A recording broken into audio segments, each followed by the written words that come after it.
Thank you very much. Thank you. Thank you. And a very special hello to CPAC. It's been a long time. We've loved being back, and it's hotter than ever. This place is packed. You got to see outside. They don't know what's happening. They have no idea what's happening. And a friend is here from Argentina, and a friend is here from Poland. Stand up.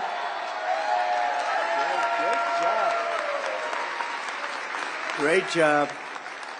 Thank you. Thank you very much. Welcome back to the nation's capital, where our movement is thriving, fighting, winning, and dominating Washington like never before. Nobody's ever seen anything like this before. They used to have little smaller crowds here. There's a little bigger. The fraudsters, liars, cheaters, globalists, and deep state bureaucrats are being sent packing. The illegal alien criminals are being sent home. We're draining the swamp, and we're restoring government by the people, for the people. For years, Washington was controlled by a sinister group of radical left Marxists, warmongers, and corrupt special interests who drained our wealth, attacked our liberties, obliterated our borders, and sucked our country dry. Not any longer.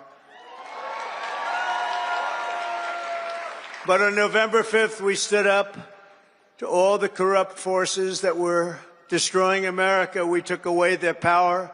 We took away their confidence. They lost their confidence. You know, do you ever watch? They lost their confidence. Oh, it's so nice to watch. And we took back our country. And we must be doing something right, because we've got the highest poll numbers that I've ever had and that any Republican president has ever had.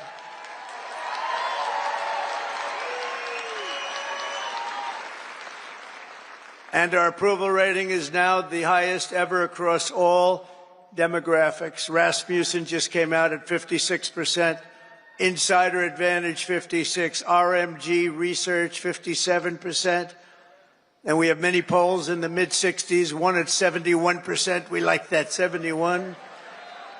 And according to YouGov, a big deal, 70% of Americans believe that what we are doing is right, and we are keeping our promises. That's all we're doing, when you think, is keeping our promises. That's all we had to do. And their promises weren't worthwhile to go and vote for. They loved men playing in women's sports, open borders, little things like that. But don't tell them. Don't tell them. Keep it quiet. We'll tell them about a week before the next election. Now, keep it quiet. Let them think it's a great thing what they're doing. You saw Maine yesterday, right? The governor of Maine.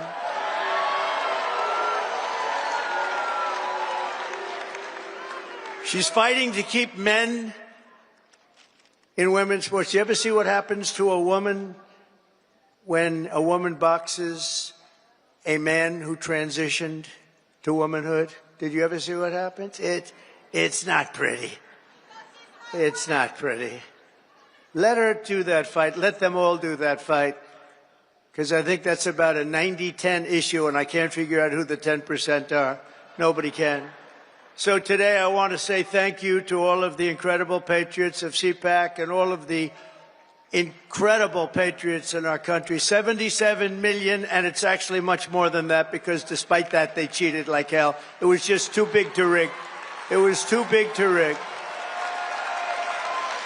77 million.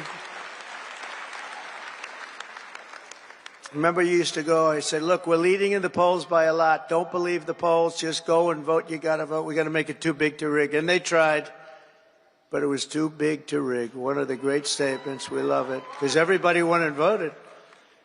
We fought through hell together. But in the end, we achieved the great liberation of America. We're liberating our country right now. We're doing all these things that you're reading about. We're liberating our country. I first spoke to this gathering 14 years ago. And I won your straw poll. I didn't know anything about a straw poll. They took this big straw poll, and I won by like 27 points. And I figured, you know, that's good. Maybe I should keep doing it. And I did. and I became president. Isn't that great? Who would think? Who would think? But he became president too. He's a MAGA guy too. Make Argentina great again, right? Make Argentina great again. I kept hearing about this man. I kept hearing about this man in beautiful Argentina, and it is beautiful, but boy, did it have inflation. Inflation made it less beautiful. I hear you're doing fantastically. We're very proud of you, actually. And make Argentina great again. Thank you very much. Great honor to have you. But now it's my honor to address you for the first time as your 47th President of the United States. Great honor.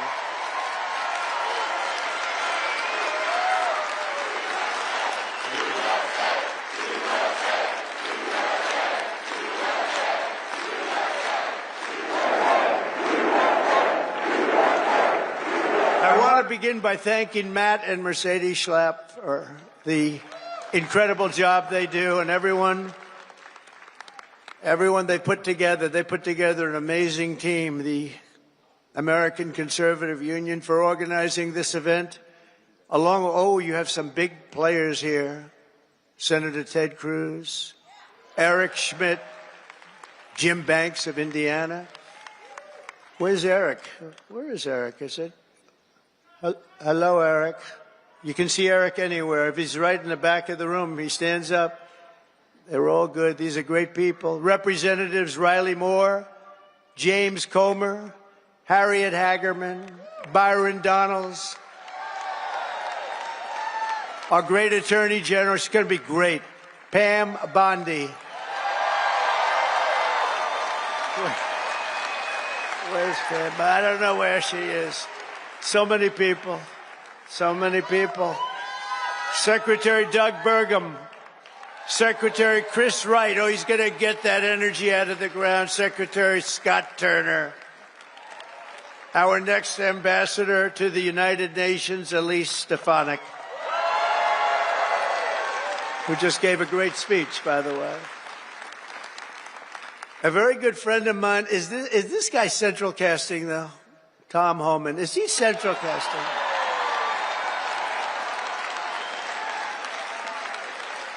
Where is it? Hello, Tom. Are you? Well, I love that. How could I love a guy like that? But I do. He's doing a great job. Thank you, Tom, very much. Thank you. I appreciate it. Arkansas Governor Sarah Sanders. Thank you, Sarah. Thank you. And Pennsylvania Attorney General Dave Sunday. I love that name. We're also honored to be joined by President Duda of Poland, who's a fantastic man and a great friend of mine. And we got 84% of the Polish people that voted for us, so you must be doing something right, huh? Hanging out with Trump. And again, President Milei of Argentina. Thank you very much. Thank you very much. What a great guy. And the Prime Minister of Slovakia, Robert Fico. Robert. Thank you, Robert. Thank you. Nice to see you. The leader of the UK Reform Party, who, by the way, did really well in that last election. I've been his friend for a long time, and I wasn't sure, am I supposed to be his friend or not? But it never mattered to me if he did well or not. I always liked him, but it's easier to like him when he got the kind of votes he got. He really took it by storm, and they say he's going to do even better this time. Nigel Farage. Where is Nigel?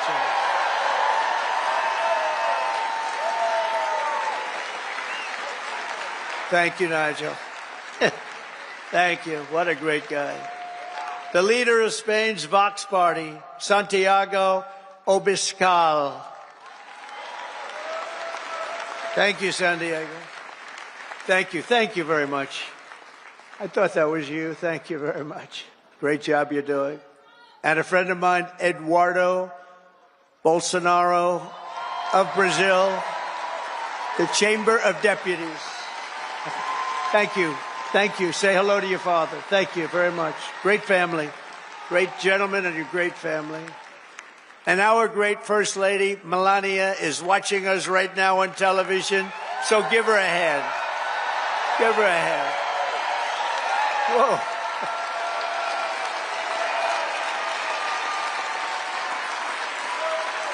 Thank you. Thank you. Oh, she's going to be happy. That's so nice.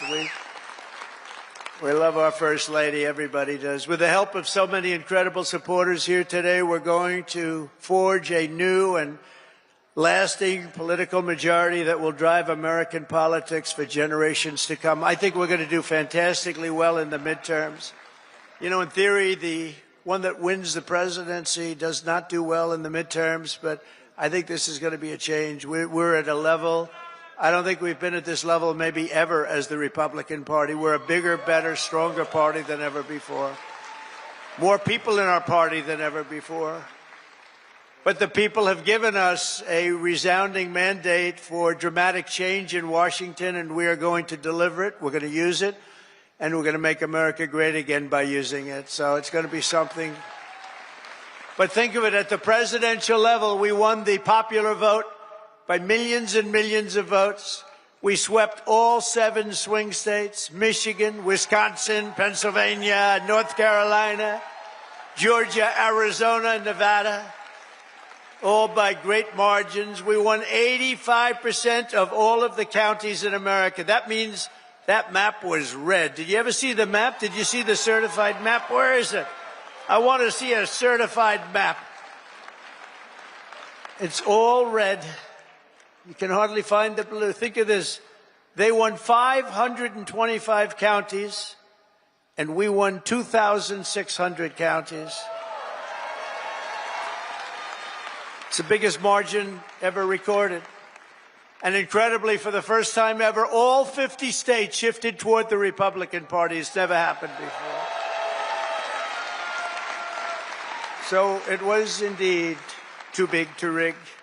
We won the largest number of African-American votes in Republican history, by far.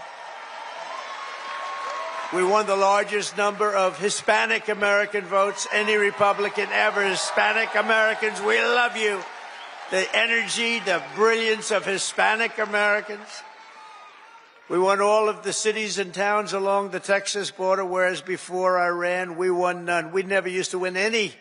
I got a call from our great governor of Texas who said, President, you just won every single town along the Texas border to Mexico.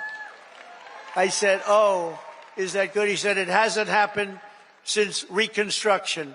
I said, define Reconstruction for me. He said, that means essentially the Civil War. That's a long time. But that was when I first heard about it, actually. Our party has become the proud voice of hardworking citizens of every race, religion, color, and creed. And I think one of the main reasons, not that we're conservative or not that we're anything else, we are the party of common sense. It's about common sense, right? It's all about common sense. Over the past month, we've confirmed an all-star team of warriors, patriots, visionaries, and put the America First agenda into action. I see Doug Burgum sitting right over there. I tell you, he was so good. I looked at him. I said, I got to have him here. I got to have him. He was a great governor. He's involved with a little thing called energy. He's got the Department of Interior, and Chris Wright has the Department of Energy. So Chris has no energy, and Doug has all of the energy. Chris has more interior, but he doesn't have. So I merged them. So now you have an energy guy, and you have the guy with all the energy, and you're going to drill, baby, drill, aren't you, huh? Drill, baby, drill. And Catherine, stand up. His wife is incredible. She is such an incredible woman. Incredible woman. You got very lucky, Doug. It's good to be successful, isn't it, Doug? She's an incredible woman. He's an incredible guy. In addition to the great cabinet secretaries we have here today. We confirm Secretary of Defense Pete Hegseth to end the woke insanity and rebuild our military. Pete is fantastic. Thank you. To stop the weaponization of federal law enforcement, I know about that, I think, better than any human being on earth. This week we swore in a new director of the FBI, somebody that everybody wanted, Kash Patel.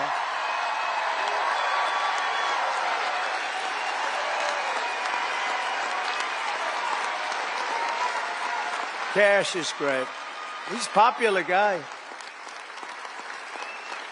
He went through with the blessing of a lot of good people, too. I'll tell you, it was great. To end the politicalization of our intelligence agencies, we confirmed Director of National Intelligence, Tulsi Gabbard, who is something very respected, highly respected. And to make America healthy again, we confirmed Secretary of Health and Human Services, Robert F. Kennedy, Jr.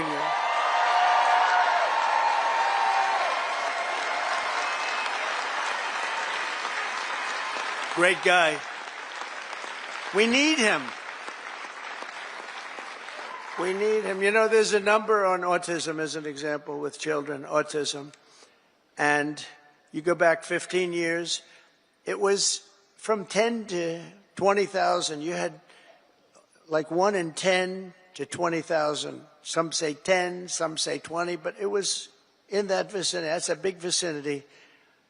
Now it's 1 in 36 babies have autism.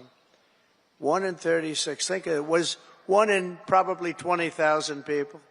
Now it's 1 in 36. There's something wrong. Something's wrong, and Bobby is going to find it. Working with Dr. Oz, by the way. Working with Dr. Oz.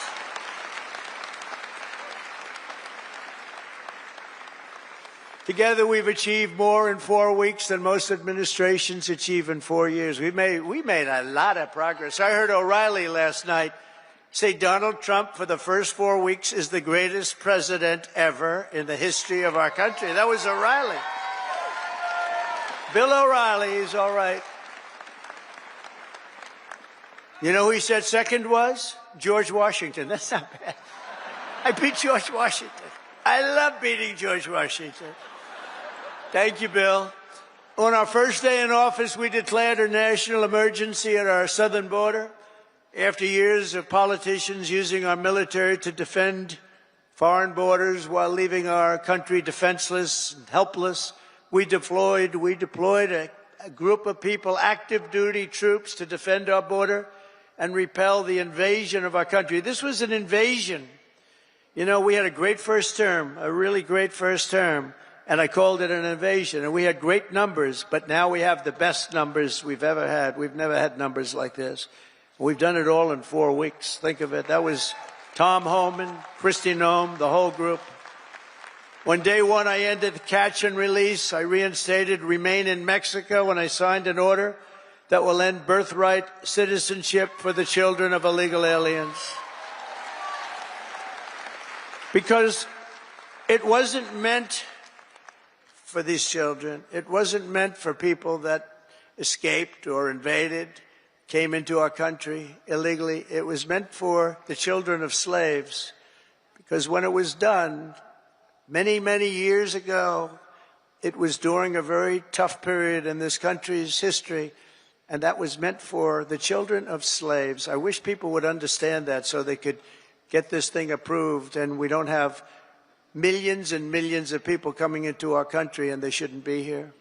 This week, I also canceled temporary protected status for migrants from Haiti.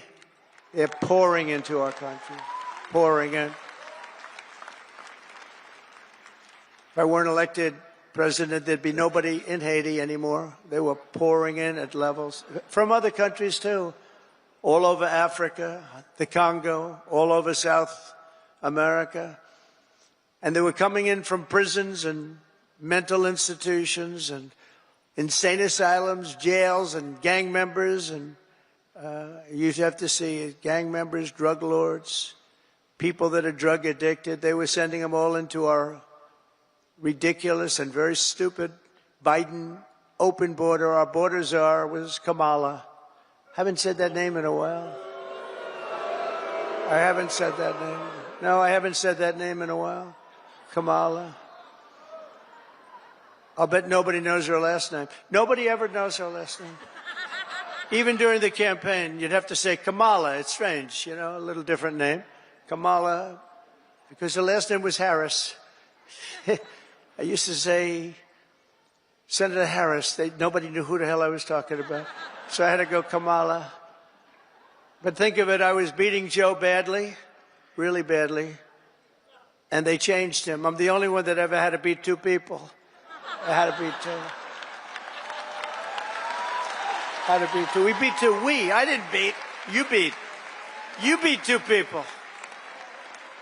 No, he was doing badly. That's like the great Dana White. He has a fight, and one guy's doing really badly, so when they take him out, they put another guy in the fight, the same guy I had that. Never happened before. A lot of things we do never happened before. Do you ever notice that? We're the first in everything. So we beat two candidates. They said, who do you run against? Well, we ran against Biden and we ran against Kamala Harris.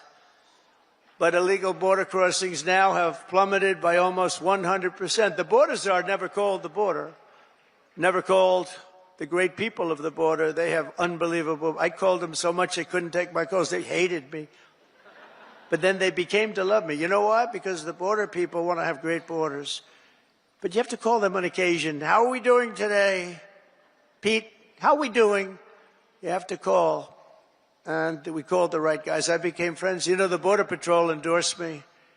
And these people, you have no idea. They weren't supposed to, because you're not supposed to do that.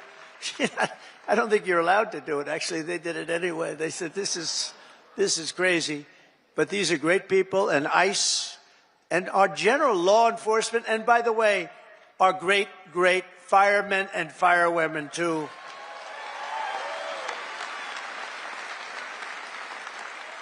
They were great.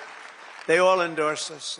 With the police, we got high 90s in terms of, and many of them were unionized, you know. We have a young lady who's right now going for the Department of Labor, and she tends to be a little bit on the slightly left of center.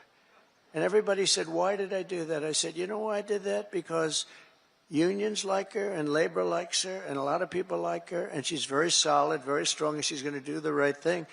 But they all voted for us. They didn't vote for me. They voted for us. We got the Teamsters. We got the firefighters. We got the police. We got the auto workers. We're so great. We had tremendous support. So I think it's nice to give them a person in the center, because that's what she's going to be very good, I think. But a lot of people said, why'd you do that? I said, because I want to do something nice for these people that voted for me. Oh, gee, what a great political move that was. Now they're all saying, what a great political move. No, it's all common sense. Remember that. Remember that. Sean O'Brien was fantastic. The whole group, they were great. Over the past few weeks, we've begun the largest deportation operation in American history, larger even than that of President Dwight D. Eisenhower, a very moderate man, but he was very strong on that. He didn't like people running into our country and taking over our country. I'll tell you, I had 4 years. I don't know if you had this. I couldn't stand it. Don't get angry. Donald, don't get angry, please. I couldn't stand it. Watching these people come in from jails and mental institutions and the worst criminals in the street, gang members being dropped off in buses and bussed into our country. I couldn't stand it.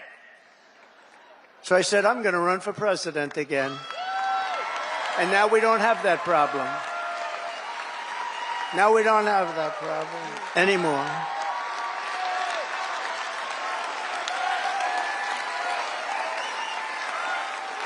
We don't have that problem anymore. We now have the best border we've ever had. And by the way, if they can ever find my world's favorite chart ever in history, I'll show you what it was when I left. And now it's even slightly better Can you drop that chart, do you think? I don't know. I never tell them about this, but they used to drop it like magic. If they can, they'll drop it. Who the hell knows? But it's my favorite chart. My favorite chart in history. We're liberating communities like Aurora, Colorado, and Springfield, Ohio, that have been occupied by illegal alien criminals from all over the world. We're rescuing the Americans whose jobs have been stolen, whose wages have been robbed, and whose way of life has been absolutely destroyed. And under the Trump administration, our country will not be turned into a dumping ground. We're not going to do it. We're going to have a great country again. It's going to happen soon, a lot sooner than you think, and we're going to have so much money coming in from tariffs. Oh, you're going to say, your senators and your congressmen are going to say, please, sir, please, you're making us look so bad. We have so much money coming in. I didn't know this was going to happen. Please don't do this to us. We look very bad. But they're great. They're doing well. I tell you, the Republican senators they're sticking together. The Republican congressmen and women are sticking together. Every once in a while, you have one that wants a little action or something. I don't know what it is. It's so sad to see. I just hate to see it. I hate to see it. But they're sticking together. One thing about the Democrats, they have rotten, horrible policy, the worst policy in history, but they stick together. We have great policy, but sometimes they don't stick, but they've been sticking for us. They've been sticking. And I think the Speaker and the leader have done a fantastic job. That's Thune and Johnson, and I think they've done, two guys really working hard and they're really doing a great job. But we have a lot to stick with. We have a lot to stick together for, because what we've done has never been done before. Nobody's ever seen anything like this, and nobody's ever seen 4 weeks like we've had, especially the 4 weeks, the first 4 weeks. You know, that's like if you golf, when you sink that first 4-footer in the first hole, it gives you confidence on the next hole. You sink another one. Now you go into that third hole and you can't, and by the time you get to the fifth hole, you feel you can't miss, right? Like a baseball player, he gets up and he hits our first one, and then the second at bat, he hits that one. And, you know, and we have great confidence. And they've lost their confidence, as I said. They've really lost their confidence. I watched them. They're really screwed up. I watched this MSNBC, which is a threat to democracy, actually. They're stone cold mean, but they're stuttering.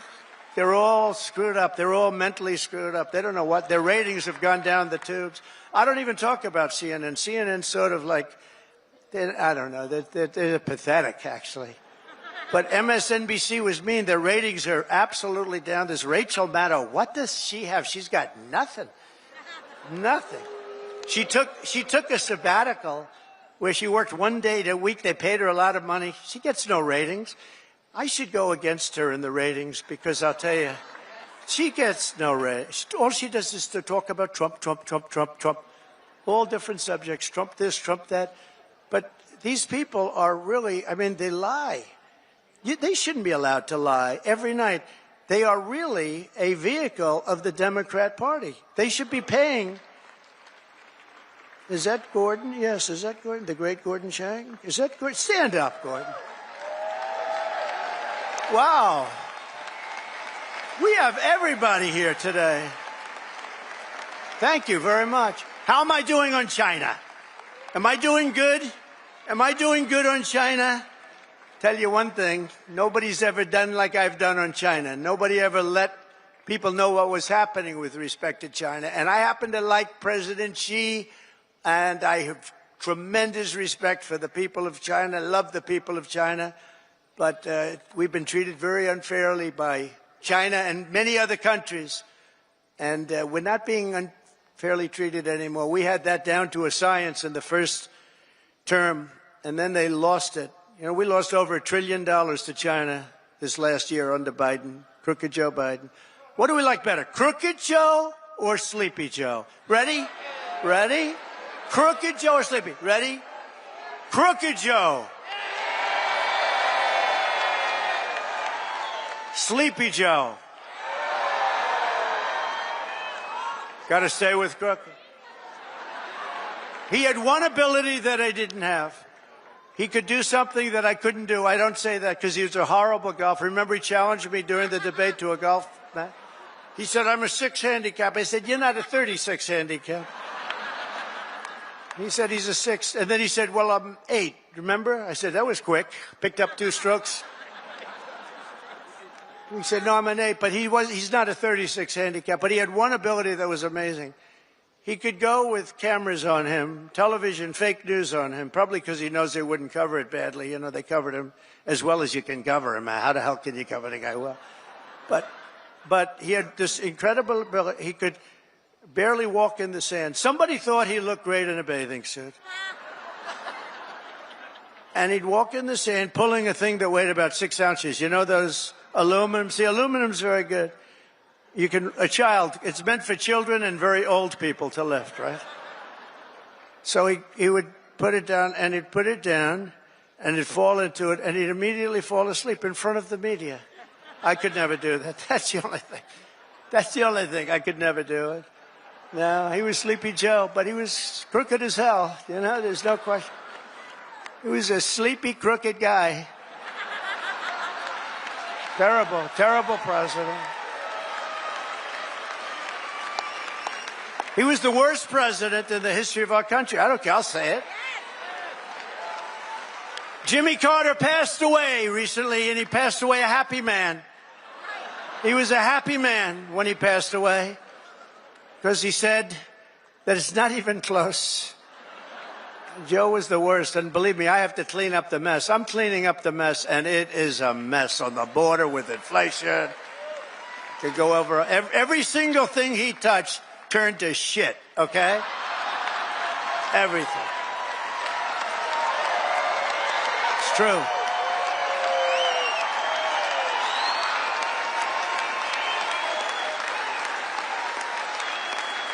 It's true. That's true. Now Franklin Graham's angry at me.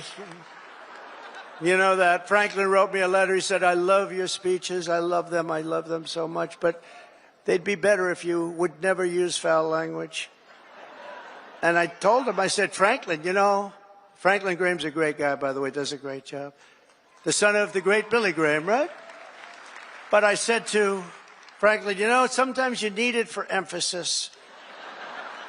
And he said, no, they'd be even better if you wouldn't use any bad language. That's not really a terrible word, you know. But that's a much more appropriate word, a better. What word would I use to describe?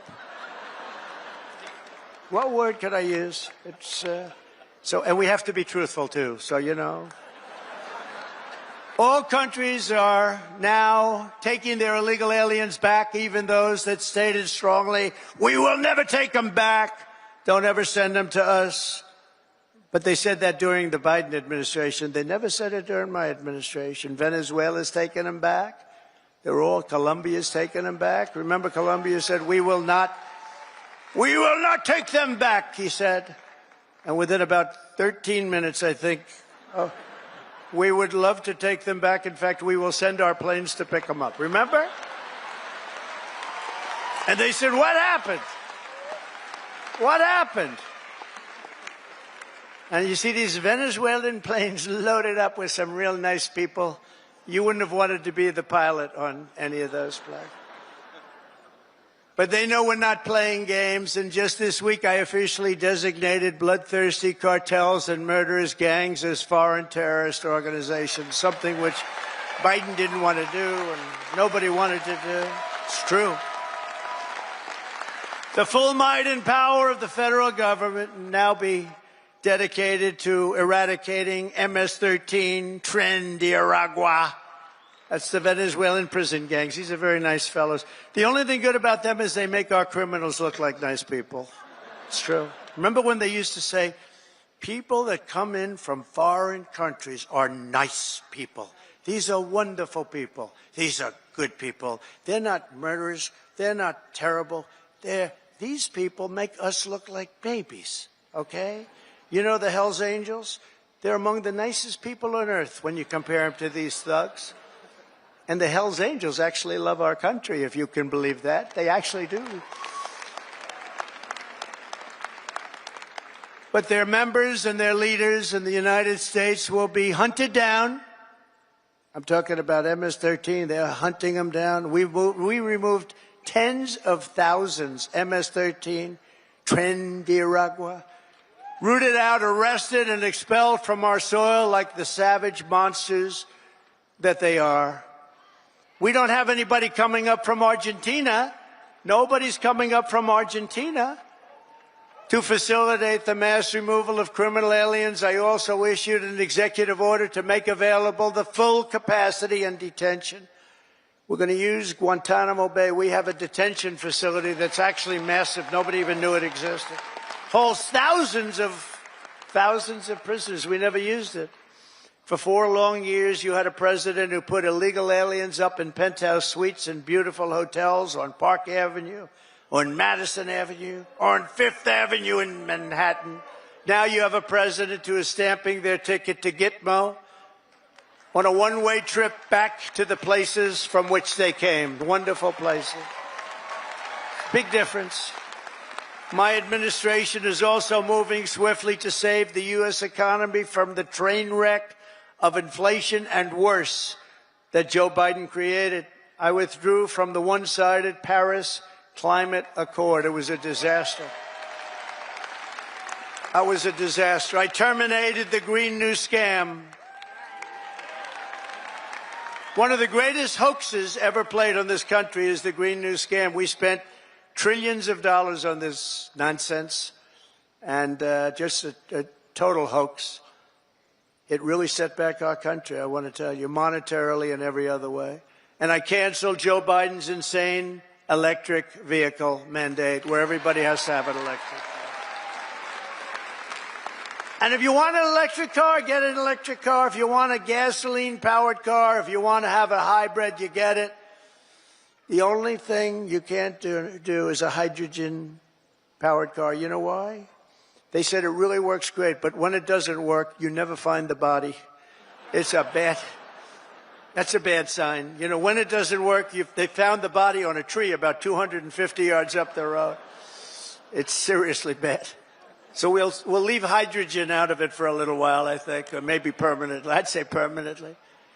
To crush inflation by slashing spending, I imposed an immediate federal hiring freeze, a federal regulation freeze, and a foreign aid freeze. We're given to countries that hate us.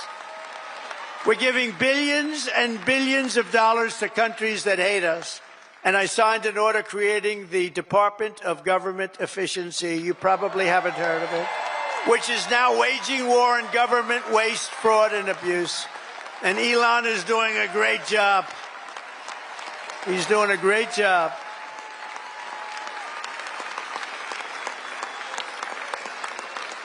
We love Elon, don't we? It's that guy, he's a character. With his son X. We love X. He's the only one can get away. His son's really named X. He's the only one can get away with naming his son X.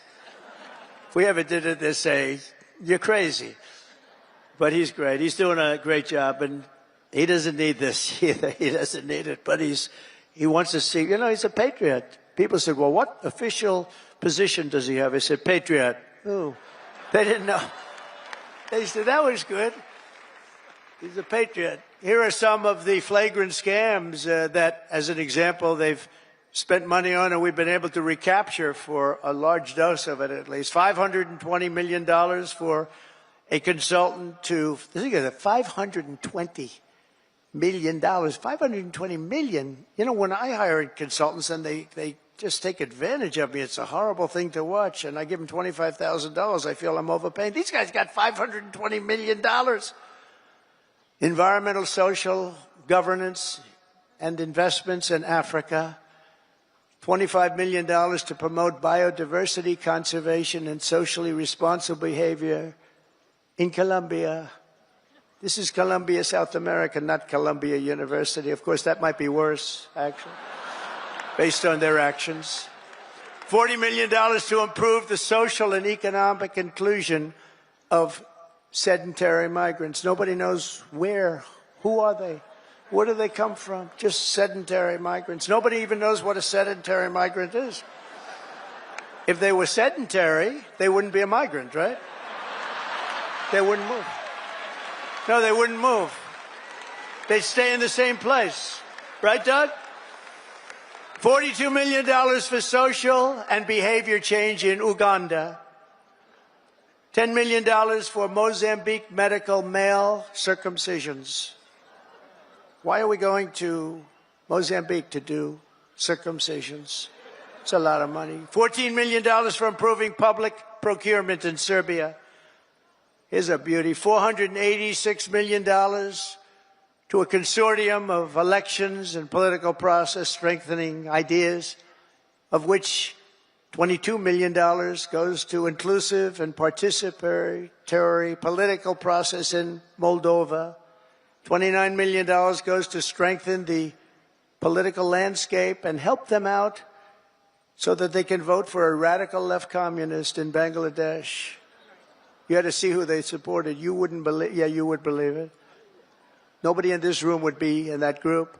$20 million for fiscal federalism and $19 million for biodiversity in Nepal. $47 million for improving learning outcomes in Asia. $18 million for helping India with its elections. Why the hell? Why don't we just go to all paper ballots? Let them help us with their elections, right? Voter ID. Wouldn't that be nice? We're giving money to India for elections. They don't need money. They take advantage of us pretty good. One of the highest tariff nations in the world. We try and sell something, they have a 200% tariff, and then we're giving them a lot of money to help them with their election. $32 million for the Prague Civil Society Center. $14 million for social cohesion in Liberia. $9.7 million to develop a cohort Cambodian youth with enterprise-driven skills. Think of that. Millions of dollars for sex change operations in Guatemala. $20 million for Sesame Street in Iraq. They put on a little play on the street. $20 million. You could do it on Broadway and have $19 million left over. No, it's a scam. They get kickbacks and all sorts of things. It's a scam. Who ever heard of it? Think of it, $20 million Sesame Street, a play. We're also uncovering outrageous incompetence and fraud in the Social Security. We have, look, let's assume that people, generally speaking, in our case, and everybody in this room, we're going to all live way over 100, but this is a little ridiculous because not too many people are going over 100. Everybody, hopefully, in this room will. But there are in the Social Security ranks and files. And what we're doing now is finding out, do they get paid? Do they get paid? In other words, is somebody taking all of this money? So they have over 100 to 109, 4.7 million Social Security numbers. Think of that, from people whose age is over 100. 3.6 million people whose age is over 110 years. 3.47 million people who are over 120 years of age. 3.9 million people whose age goes from 130 to 139 years of age. 3.5 million whose age goes from 140 to 149 years old. 1.3, see, it's coming down now slowly. No, it's all a scam. The whole thing is a scam. 1.3 million people, 1.3 who are over 150 years of age. And over 130,000 people are listed on our Social Security rolls as over 160 years of age. Now, the final is at 1,039, so now we're down into reasonable numbers. 1,039 people are listed between the ages of 220 years old to 229. And we have one person who's listed at 241 years of age. And we have one person listed at 360 years of age, an all-time record, and our country's 250 years old. So that person's substantially older than our country. Under our administration, there will be no tolerance for Social Security fraud. We will not allow anyone to cheat our seniors, and those who will do that will be prosecuted by Pam, Bondi, and others. We are also going to Fort Knox. I'm going to go with Elon. And would anybody like to join us? Because we want to see if the gold is still there. We want to see. Wouldn't that be terrible? We open up this Fort Knox. It's just solid granite that's 5 feet thick. The front door, you need 6 musclemen to open it up. I don't even think they have windows. Wouldn't that be terrible if we opened it up and there was no gold there? So we're going to open those doors. We're going to take a look. And if there's 27 tons of gold, we'll be very happy. I don't know how the hell we're going to measure it, but that's okay. We want to see lots of nice, beautiful, shiny gold in Fort Knox. Don't be totally surprised. We open the door, we'll say, there's nothing here. They stole this too. Now, we have a very corrupt group of people in this country, and we're finding them out. We're removing all of the unnecessary, incompetent, and corrupt bureaucrats from the federal workforce. That's what we're doing. And under the buyouts, we offered federal employees more than 75,000 federal bureaucrats. Think of that. Have voluntarily agreed to surrender their taxpayer-funded jobs. We want to make government smaller, more efficient. We want to keep the best people, and we're not going to keep the worst people. And, you know, we're doing another thing. If they don't report for work, we're firing them. In other words, you have to go to office. Right? Right? Look at her.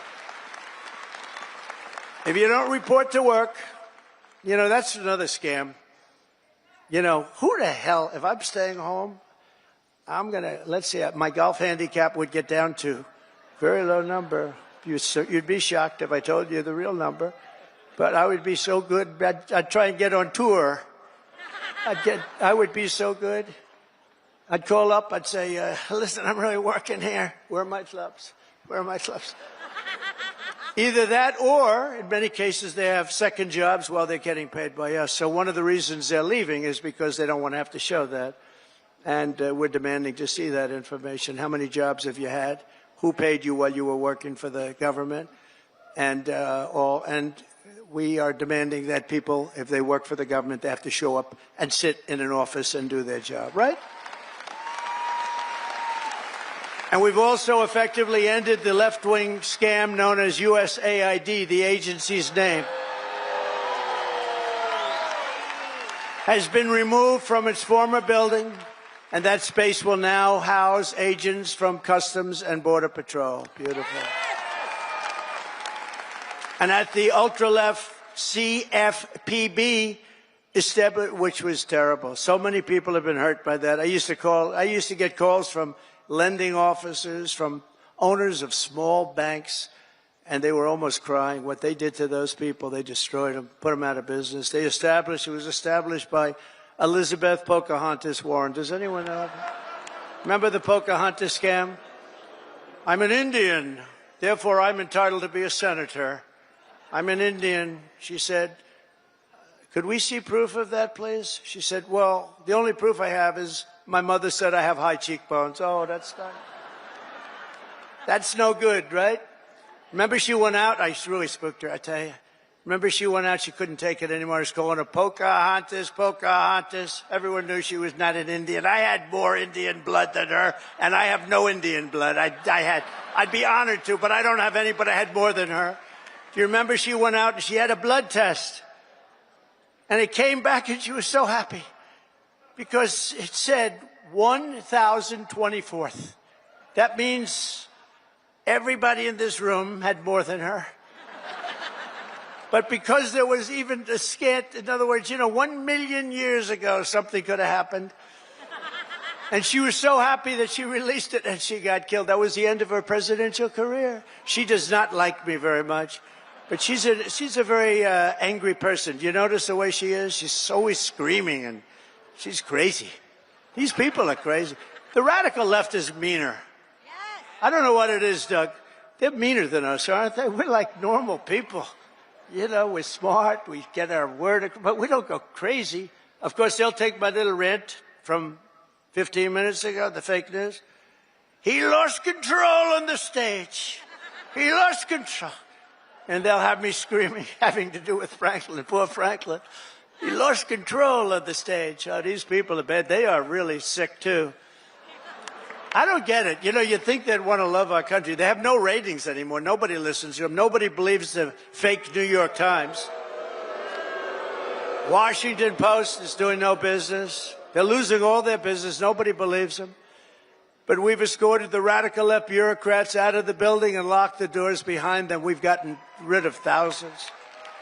I withdrew the United States from the corrupt World Health Organization. I withdrew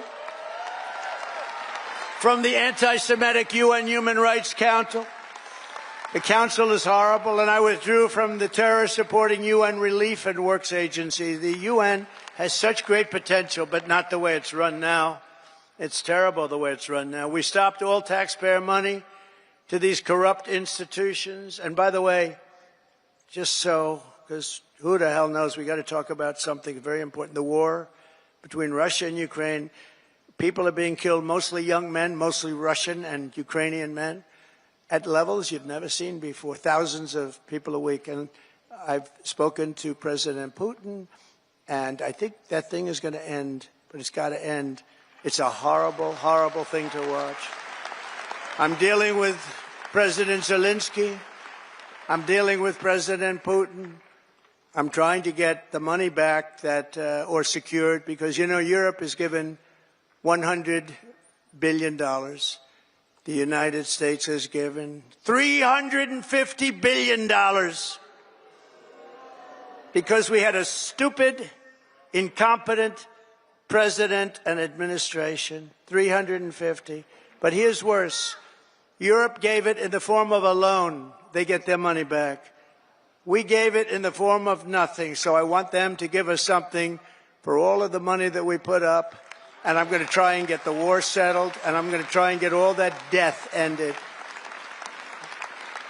So we're asking for rare earth and oil, anything we can get. But we feel so stupid. Here's Europe. And, you know, it affects Europe. It doesn't really affect us, except we don't like to see two things. Number one, how Biden got us into this thing in the first place. Terrible. But why is it that he didn't ask for equalization? Europe should put up more money than us. But even if you said the same thing, how come we went so far out front? And he didn't know that Europe gets his money back. They did it in the form of a loan. We don't get our money back. We get nothing. So we're getting our money back. We're going to get our money back because it's not fair. It's just not fair.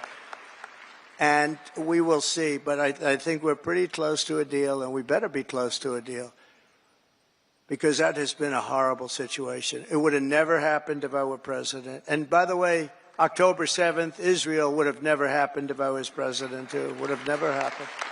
Iran was broke. They had no money for Hamas or Hezbollah. They had no money to give. Everybody knows that. Jewish people in the audience know that. Iran was broke. They were not giving money around. And when I got out, they took all the sanctions off Biden, and Iran became rich very quickly. With oil, you can become rich very, very quickly. And the rest is history. What a horrible thing. Even though the hostages are coming back, I saw it this morning where we got 6 more back. Biden got none back, by the way, just so you understand. None. 0. He would have never gotten any of them back. But they're coming back in pretty bad shape. It's a horrible thing, and many are dead. Many are dead. So we'll see how that all ends up, but it's a horrible thing. But I just want you to know we're working on that. That's a very big part of it. And I don't like talking about it because we're in the middle of negotiations, but it's a very, very sad, it would have never happened. There was no way. Russia was never going to go in, and they went in because of a lot of reasons, and so many people are dead. Far more people are dead than you're reading about. You know, when they blow up all these cities, all those cities they look like demolition sites. Every single building is down. All of those beautiful golden towers that are 1,000 years old, they're lying on the ground in smithereens, blown to smithereens. There's nothing left of them. They're just lying on the ground, never to be rebuilt again, not possible to rebuild them again. and all of that heritage is gone. People have done a really horrible job. That would have never, if I were president, zero chance that a shot would even have been fired. It wouldn't have happened. So sad. To further turbocharge our economy, we have launched the most aggressive deregulation program in any nation's history, and we're also going to be seeking the largest tax cuts in American history. Again, we brought them down, as you know, from close to 40% down to 21%. Now we're bringing them down to 15% if you make your product in the United States of America. We're defending the American worker like never before, and that's why the auto workers and the union workers and the Teamsters and so many others, they supported us, the firemen, the policemen, so many others, whether they were union or non-union, they all supported us. They supported, it's called workers, and they supported us at levels that nobody's ever seen before. Weeks ago, I imposed a 10% tariff on all goods coming from China because of the fact that they're sending fentanyl into our country, through Mexico, by the way. I'm not happy with Mexico, or I'm not happy with Canada either. I imposed 25% tariffs on all foreign steel and aluminum, and I will soon impose reciprocal tariffs on any country that charges us. And by the way, the reciprocal means they charge us, we charge them, same thing. So nobody can be upset, right? But we have countries charging us 200%, and we charge them nothing. They charge us, we charge them. Our country's going to become rich again, very rich. I always say it's my favorite word in the dictionary. The word tariff is my favorite word in the dictionary. You know, we were the richest relatively from, think of this, from 1870 to 1913. That was our richest because we collected tariffs from foreign countries that came in and took our jobs and took our money, took our everything. But they charged tariffs, and we had so much money, they set up the 1887, think of that, a long time ago, 1887 Tariff Commission. It was a commission of very important people to determine where we should spend all of the tremendous, vast wealth that we had. We had so much wealth. Wouldn't it be nice today? Of course, now we give it away to transgender this, transgender that. Everybody gets a transgender operation. It's just wonderful. No, we give it away like to crazy things. But in those days, it was different. It was a different world. It was a different country. But we were very rich because of tariffs. And I get myself in trouble because I say that tariff is my favorite word. And the fake news went crazy. What about God? What about wife and family? What about love? I said, okay, tariff is now my fourth favorite word. I got myself into a lot of trouble with that. You can't believe it. I said, tariff is my favorite word in the dictionary, and I got killed by the fake news. So I say now, it doesn't sound good. Tariff, it's my fourth favorite word. I go, tariff is my fourth favorite word. It sounds so terrible, but this way I'm free. I write free, you know. I don't get clobbered by the fake news. But tariffs are also a powerful tool of diplomacy, and all around the world are moving quickly to bring back peace through strength. We have the greatest, you know, I rebuilt our entire military in the first term. We left a lot of it, although a lot of it, but very small relatively, in Afghanistan. The Taliban has it. You know, they have their parade every year where they take our military vehicles and run them up some little street, and like it's their form of a military parade, and it makes me angry when I see that. Angry. When I see that, I get angry. You know, we give them, I don't think anyone knows this, we give Afghanistan about $2 or $2.5 billion a year. Do you know that? For aid.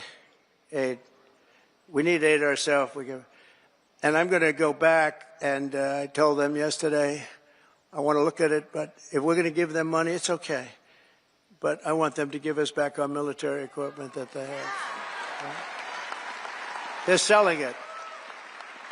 Doug, would you take that, please? All right? Write something up. No, I want them to give back. If we're going to give them that kind of money, let them give back the military equipment, which they have. Where they have tanks and trucks and guns and goggles. They have goggles. They have night goggles, better than we have. Brand new right out of the box. It's unbelievable. So I want to do that, and I want the, if we're going to pay him, I want to get that equipment back, okay? Doug can do it. He's one of the guys. He's a business guy. To him, he's sitting there saying, how the hell did this ever happen, right? Can you believe it? We give them billions of dollars, and we gave them our military equipment. Just tremendous numbers of billions of dollars worth of military, billions and billions. We have a ceasefire in Gaza, and we're joined today by several survivors of the captivity under Hamas, including Noah Argamani and Ilana Gretovsky. Wow, look at that, how beautiful. What a beautiful group of people. Wow, thank you very much.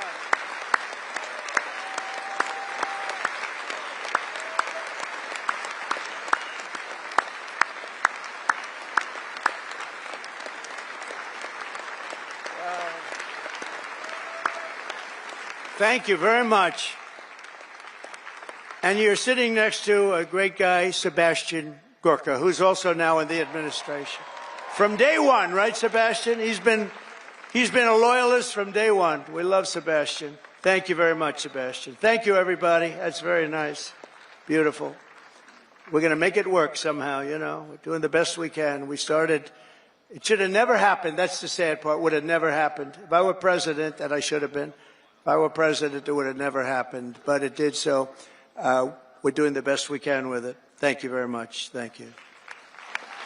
Also with us are family members of some individuals who are still hostages, and we will not rest until all of the hostages have been returned back home. Some of them are coming home in very bad condition, and some of them are coming home only as bodies. They're dead. We have a lot of them coming home now. They're dead. And these are largely young people. Young people don't die. Young people are young people. They don't die like this, but they're dead. And the parents come to me and they say, please, sir, could you get my son back? How old is he? Sir, my son is dead. It's important, just as important as if that son were alive, to get the body back. It's amazing, actually. Amazing. Just as important.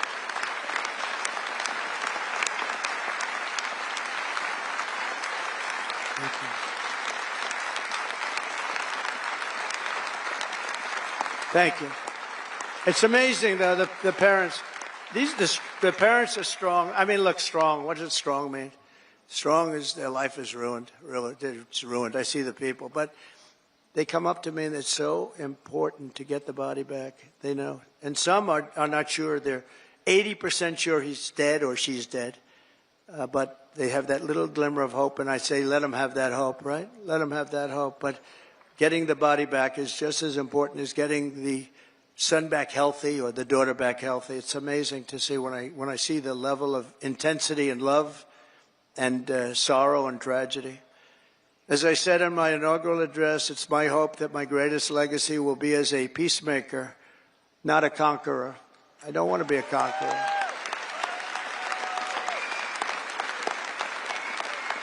Under the Trump administration, every day brings more good news for America. I've ended all of the so-called diversity, equity, and inclusion programs across the entire federal government and the private sector, and notified every single government DEI officer that their job has been deleted. They're gone. They're fired. You're fired. Get out. You're fired. I made it the official policy of the United States government that there are only two genders, male and female. That was easy. I banned men from competing in women's sports. And I also proudly banned the use of, thank you. We banned the use of puberty blockers, hormone injections, and other chemical and surgical mutilation of your youth. Could you imagine making a speech like this 10 years ago? People would say, what the hell is he talking about, right? This is a sickness that came along with critical race theory and all of the other things that we had to put up with. And it's all out now, critical race theory and transgender insanity. It's all gone from our schools and from our military. And I believe it's gone, too. I think we've turned the heads of even the people that, if you can believe they're believers, I don't know if they were, but I believe that it's all gone. And I've directed the reinstatement of any service member who was expelled from the armed forces due to the COVID vaccine mandate. They will be returned to their former rank with full back pay. Full back pay.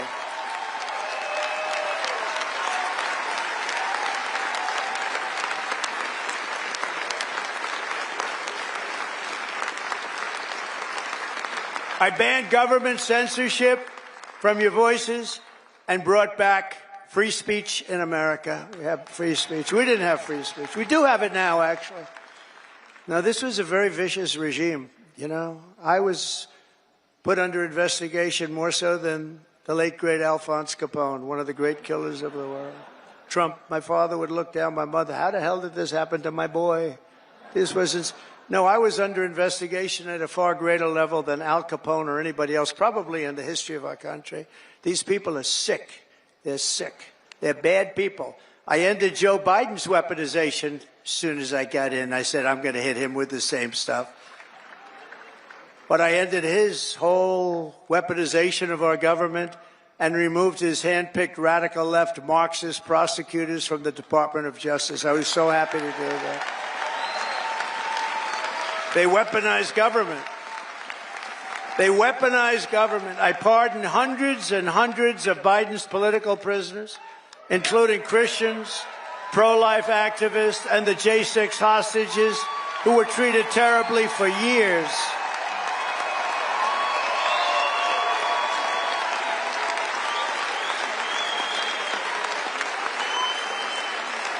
We even got rid of people like Pete Buttigieg, who did the worst job of anybody in the history of transportation.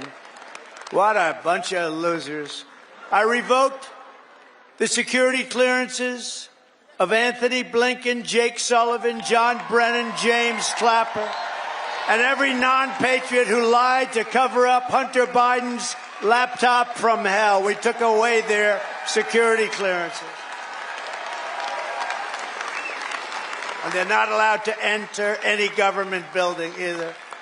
I also revoked Joe Biden's security clearances, the Biden crime family security clearances, and they'll no longer be allowed to access state secrets while selling themselves all around the world. Oh, well. Now, these were bad people. These were bad people. And I do that because this should never be allowed to happen again. What happened to me in this administration, what happened on J6, what happened on all of the things they did that were so bad, should never, ever be allowed to happen again. And on a friendlier note, I renamed the Gulf of Mexico the Gulf of America.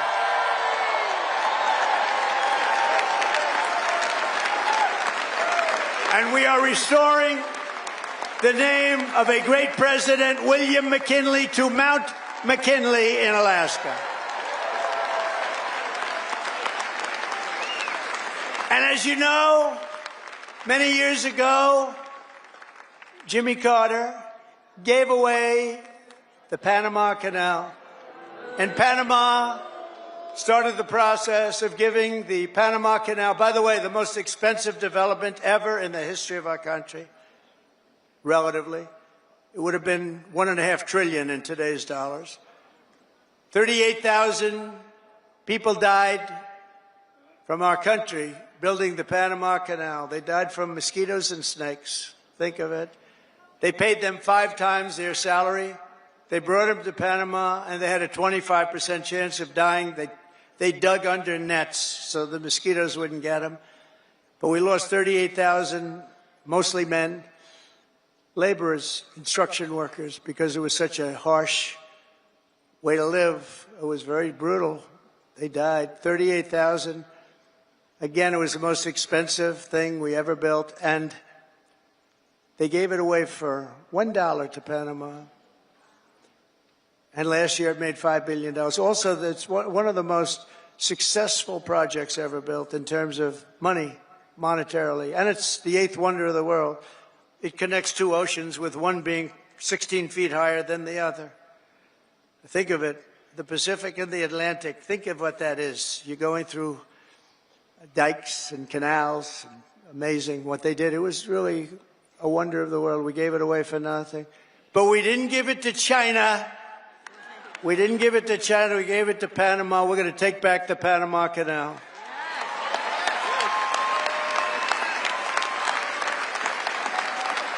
In a matter of weeks, we have restored America's pride, America's confidence, and America's spirit.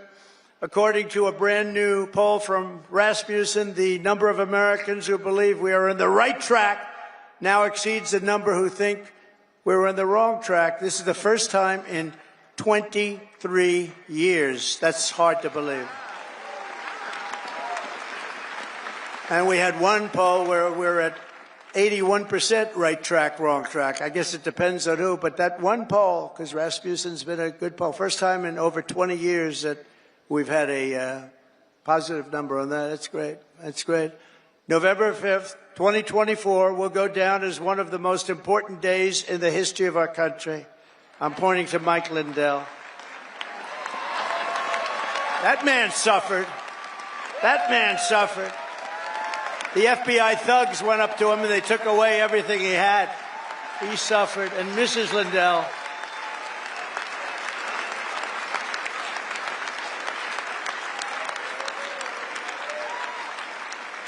is a great guy. They went after him. It was just terrible. This was a vicious weaponization of your government.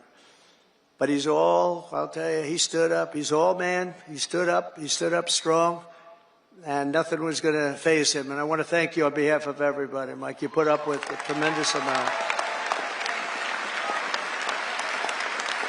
And he never changed his mind. He said that election of 2020 was rigged.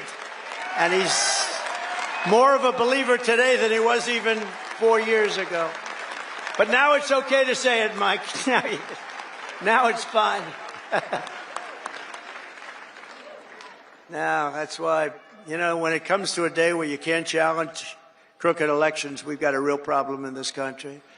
And as of January 20th, 2025, the dark days of high taxes, crushing regulations, rampant inflation, flagrant corruption, government weaponization, and total incompetence, those days are over.